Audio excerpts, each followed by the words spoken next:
আজ আমি তোমাদের একটি গল্প বলে শোনাবো। গল্পটি হলো চতুর শেয়াল।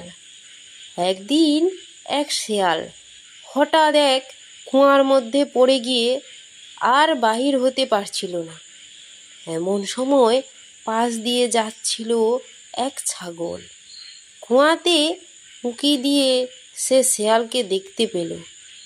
বন্ধু, তুমি ওখানে কি করছো? জিজ্ঞেস করলো ছাগল।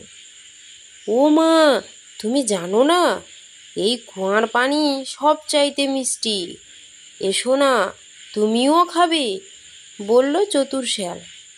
ছাগল একটু চিন্তা করে নেমে পড়ল কুয়াতে।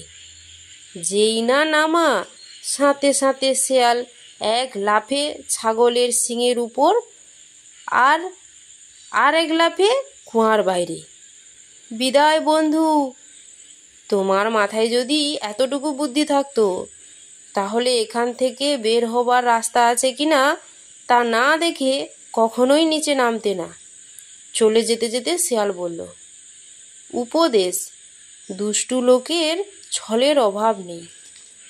তো বন্ধুরা, তোমাদের যদি ভিডিওটি ভালো লেগে থাকে তাহলে তোমরা চ্যানেলটি সাবস্ক্রাইব করে রাখো এরকম আরও মজার মজার নতুন নতুন ভিডিও পেতে।